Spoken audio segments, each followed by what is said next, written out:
Before we get into this video, I would like to put out a warning that some of the things talked about in the video are graphic and disturbing and not for all viewers, so please be advised. Ricardo Leyva Munoz Ramirez, known as Richard Ramirez, was an American serial killer, rapist, and burglar. His highly publicized home invasion crime spree terrorized the residents of the greater Los Angeles area, and later the residents of the San Francisco area, from June 1984 until August 1985. Prior to his capture, Ramirez was dubbed the Night Stalker by the news media. He used a wide variety of weapons, including handguns, knives, a machete, a tire iron, and a hammer. Ramirez, who was an avowed Satanist, never expressed any remorse for his crimes. The judge who upheld his 13 death sentences remarked that Ramirez's deeds exhibited cruelty, callousness, and viciousness beyond any human understanding. Ramirez was born in El Paso, Texas on February 29, 1960, the youngest of Julian and Mercedes Ramirez's 5 children. His father, a Mexican national and former Juarez policeman, who later became a laborer on the Santa Fe Railroad, was prone to fits of anger that often resulted in physical abuse. As a child, Ramirez sustained 2 serious head injuries. When he was 2 years old, a dresser fell on top of him, causing a forehead laceration requiring 30 stitches to close. When he was 5 years old, he was knocked unconscious by a swing at a park, after which he experienced frequent epileptic seizures that persisted into his early teens. As a 12-year-old boy, he was strongly influenced by his older cousin Miguel, also known as Mike, a decorated U.S. Army Green Beret combat veteran who often boasted of his gruesome exploits during the Vietnam War. He shared Polaroid photos of his victims, including Vietnamese women he had raped. In some of the photos, Mike posed with the severed head of a woman he had abused. Ramirez, who had smoked marijuana since the age of 10, bonded with Mike over joints and gory war stories. Mike taught his young cousin some of his military skills, such as killing with stealth and surety. Around this time, Ramirez began to seek escape from his father's violent temper by sleeping in a local cemetery. Ramirez, or Richie as he was known to his family, was present on May 4, 1973, when his cousin Mike fatally shot his wife Jessie in the face with a .38 caliber revolver during a domestic argument. After the shooting, Richie became sullen and withdrawn from his family and peers. Later that year, he moved in with his older sister Ruth and her husband Roberto, an obsessive peeping Tom, who took Richie along on his nocturnal exploits. Richie also began using LSD and cultivated an interest in Satanism. Mike was found not guilty of Jesse's murder by reason of insanity, with his combat record as a mitigating factor, and was released in 1977.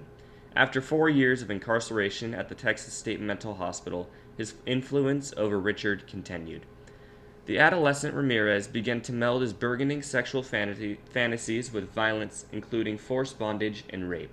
While still in school, he took a job at a local Holiday Inn, where he used his passkey to rob sleeping patrons. His employment ended abruptly after a hotel guest returned to his room to find Ramirez attempting to rape his wife. Though the husband beat Ramirez senseless at the scene, criminal charges were dropped when the couple, who lived out of state, declined to return to testify against him. Ramirez dropped out of Jefferson High School in the 9th grade. At the age of 22, he moved to California, where he settled permanently. On April 10, 1984, 9-year-old May Leung was found murdered in a hotel basement where Ramirez was living, in the Tenderloin district of San Francisco. The girl had been raped, beaten, and stabbed to death, and her body was found hanging from a pipe.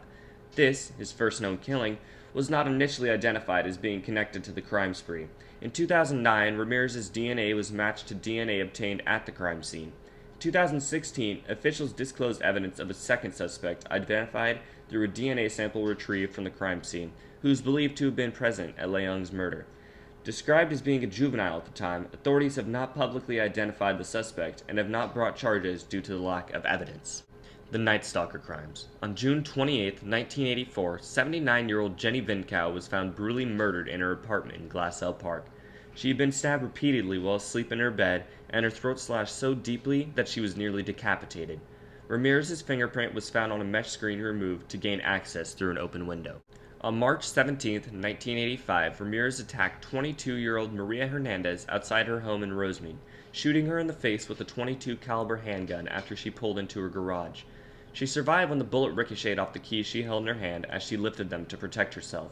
Inside the house was her roommate, Dale Okazaki, 34, who heard the gunshot and ducked behind a counter when she saw Ramirez enter the kitchen. When she raised her head, he shot her once in the forehead, killing her. Within an hour of the Rosemead home invasion, Ramirez pulled 30-year-old Tsai Lian Veronica Yu out of her car in Monterey Park, shot her twice with a .22 caliber handgun, and fled. She was pronounced dead upon arrival at the hospital. The two murders, and third attempt, in a single day attracted extensive coverage from news media, who dubbed the curly-haired attacker with bulging eyes and wide-spaced, rotting teeth the walk-in killer and the Valley Intruder. On March 27, 1985, Ramirez entered a home that he had burglarized a year earlier in Whittier at approximately 2 a.m. and killed the sleeping Vincent Zazzara, age 64, with a gunshot to his head from a .22 caliber handgun. Zazzara's wife Maxine, age 44, was awakened by her husband's murder, and Ramirez beat her and bound her hands while demanding to know where her valuables were. While he ransacked the room, Maxine escaped her bonds and retrieved a shotgun from under the bed, which was not loaded. An infuriated Ramirez shot her 3 times with a .22, then fetched a large carving knife from the kitchen. Her body was mutilated with multiple stab wounds, and her eyes were gouged out and placed in a jewelry box, which Ramirez left with. The autopsy determined that the mutilations were post-mortem. Ramirez left footprints from a pair of Avia sneakers in the flower beds, which the police photographed and cast. This was virtually the only evidence that the police had at the time. Bullets found at the scene were matched to those found at previous attacks, and the police realized a serial killer was at large. Vincent and Maxine's bodies were discovered by their son, Peter. On May 14, 1985, Ramirez returned to Monterey Park and entered the home of Bill Doy, 66, and his disabled wife Lillian, 56. Surprising Doy in his bedroom, Ramirez shot him in the face with a .22 semi-automatic pistol as Doy went for his own handgun.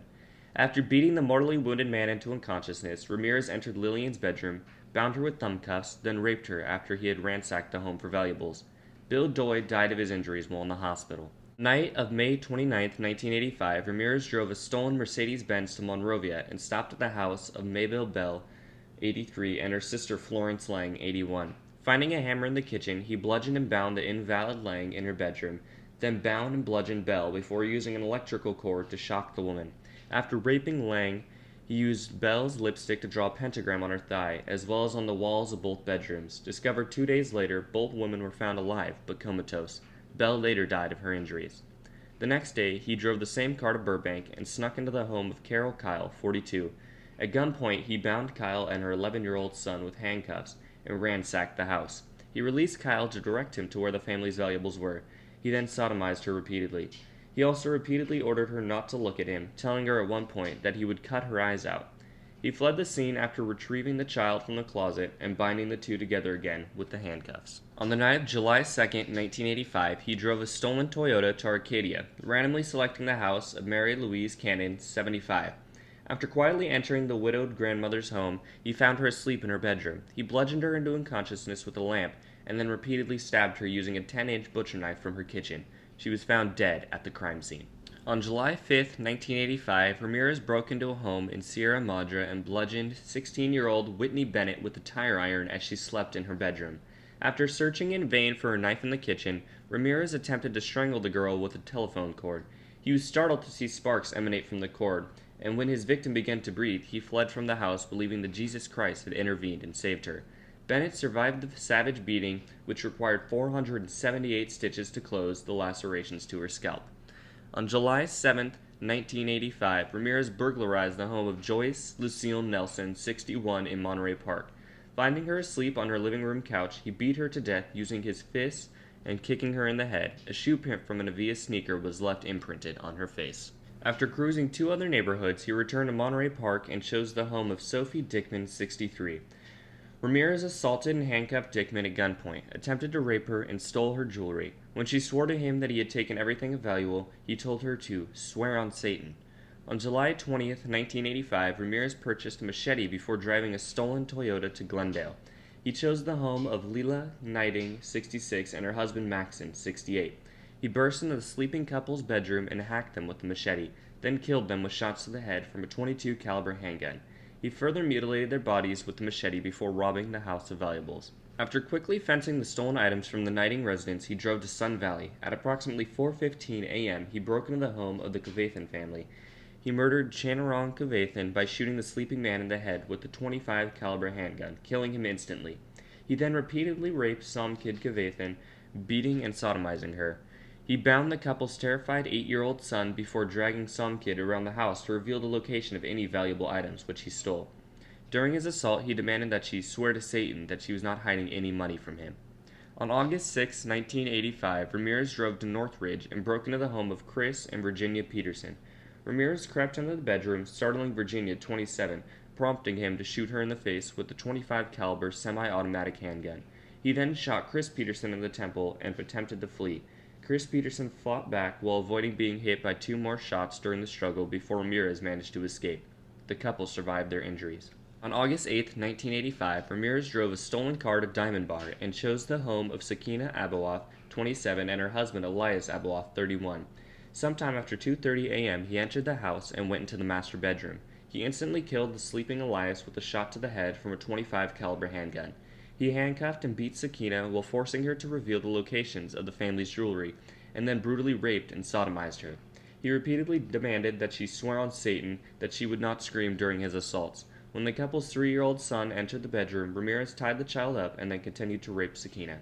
After Ramirez left the home, Sakina untied her son and sent him to the neighbors for help.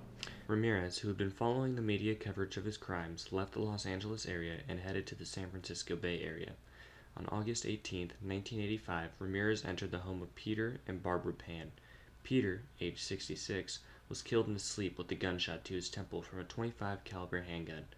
Barbara, age 62, was beaten and sexually violated before being shot in the head and left for dead. At the crime scene, Ramirez used lipstick to scrawl pentagram and the phrase, "Jack the Knife," on the bedroom wall. When it was discovered that the ballistic and shoe print evidence from the Night Stalker crime scenes matched the Pan crime scene, then Mayor of San Francisco, Dianne Feinstein, divulged the information in a televised press conference. This leak infuriated the detectives in the case, as they knew the killer would be following media coverage giving him opportunity to destroy crucial forensic evidence. Ramirez, who had indeed been watching the press, dropped his size 11.5 Avia sneakers over the side of the Golden Gate Bridge that night. He remained in the area for a few more days before heading back to the Los Angeles area. On August 24, 1985, Ramirez traveled 76 miles south of Los Angeles in a stolen orange Toyota to Mission Viejo. That night, he arrived at the home of James Romero Jr., who had just returned from a family vacation to Rosarito Beach in Mexico. Romero's son, 13-year-old James Romero III, happened to be awake and heard Ramirez's footsteps outside the house. Thinking that there was a prowler, James went to wake his parents, and Ramirez fled the scene. James raced outside and was able to note the color, make, and style of the car, as well as partial license plate number. Romero contacted the police with this information, believing James had chased away a thief. After this encounter, Ramirez broke into the house of Bill Carnes, 30, and his fiancée, Inez Erickson, 29, through a back door. Ramirez entered the bedroom of the sleeping couple and awakened Carnes when he cocked his .25 caliber handgun. He shot Carnes 3 times in the head before turning his attention to Erickson. Ramirez told the terrified woman that he was the Night Stalker and forced her to swear she loved Satan as he beat her with his fists and bound her with neckties from the closet. After stealing what he could find, he dragged Erickson to another room to rape and sodomize her. He then demanded cash and more jewelry, making Erickson swear on Satan there was no more. Before leaving the home, Ramirez told Erickson, "Tell them the Night Stalker was here." Erickson untied herself and went to a neighbor's house to get help for her severely injured fiancé. Surgeons were able to remove 2 of the bullets from his head, and he survived his injuries. Erickson was able to give a detailed description of the assailant to investigators, and police were able to obtain a cast of Ramirez's footprint from the Romero household. The stolen car was found on August 28th in Wilshire Center, Los Angeles, and police were able to obtain a single fingerprint from the rearview mirror despite Ramirez's careful efforts to wipe the car clean of his prints. The print was positively identified as belonging to Richard Munoz Ramirez, who was described as a 25-year-old drifter from Texas with a long rap sheet that included many arrests for traffic and illegal drug violations. Law enforcement officials decided to release to the media a mugshot of Ramirez from a December 12, 1984 arrest for car theft, and the Night Stalker finally had a face. At the police press conference, it was announced, "We know who you are, and soon everyone else will. There will be no place you can hide." The capture. On August 30th, 1985, Ramirez took a bus to Arizona to visit his brother, unaware that he had become the lead story in virtually every major newspaper and television news program across the state of California. After failing to meet his brother, he returned to Los Angeles early on the morning of August 31st. He walked past officers who were staking out the bus terminals in hopes of catching the killer should he attempt to flee on the outbound bus. to a convenience store in East Los Angeles. After noticing a group of elderly Mexican women fearfully identifying him as El Matador, or the killer, Ramirez saw his face on the covers of the newspaper rack and fled the store in a panic. After running across the Santa Ana freeway, he attempted to carjack a woman, but he was chased away by bystanders who pursued him. After hopping over several fences and attempting 2 more carjackings, he was eventually subdued by a group of residents, one of whom had struck him over the head with a metal bar in the pursuit. The group held Ramirez down, relentlessly beating him until police arrived and took him into custody. Trial and conviction. Jury selection for the case started on July 22, 1988. At his first court appearance, Ramirez raised a hand with the pentagram drawn on it and yelled, "Hail Satan." On August 3, 1988, the Los Angeles Times reported that some jail employees overheard Ramirez planning to shoot the prosecutor with a gun, which Ramirez intended to have smuggled into the courtroom. Consequently, a metal detector was installed outside the courtroom, and intensive searches were conducted on people entering. On August 14th, the trial was interrupted because one of the jurors, Phyllis Singletary, did not arrive at the courtroom. Later that day, she was found shot to death in her apartment. The jury was terrified. They could not help wondering if Ramirez had somehow directed this event from inside his prison cell, and if he could reach other jury members. However, Ramirez was not responsible for Singletary's death. She had been shot and killed by her boyfriend, who later committed suicide with the same weapon in a hotel. The alternate juror who replaced Singletary was too frightened to return to her home. On September 20th, 1989, Ramirez was convicted of all charges: 13 counts of murder, 5 attempted murders, 11 sexual assaults, and 14 burglaries. During the penalty phase of the trial on November 7, 1989, he was sentenced to die in California's gas chamber. He stated to reporters after the death sentences, "Big deal, death always went with the territory. See you in Disneyland." The trial cost $1.8 million, which at the time made it the most expensive case in the history of California. Romantic relationship. By the time of the trial, Ramirez had fans who were writing him letters and paying him visits. Beginning in 1985, Doreen Leoy wrote him nearly 75 letters during his incarceration. In 1988, he proposed to her, and on October 3, 1996, they were married in California's San Quentin State Prison. For many years before Ramirez's death, Leoy stated that she would commit suicide when Ramirez was executed. However, Leoy and Ramirez eventually separated. By some estimates, he would have been in his early 70s before his execution was carried out, due to the lengthy California appeals process. Death. Ramirez died of complications secondary to B-cell lymphoma at Marin General Hospital in Green Bay, California on June 7, 2013. He had also been affected by chronic substance abuse and chronic hepatitis C viral infection. At 53 years old, he had been on death row for more than 23 years. With his death, the reign of the Night Stalker was truly over.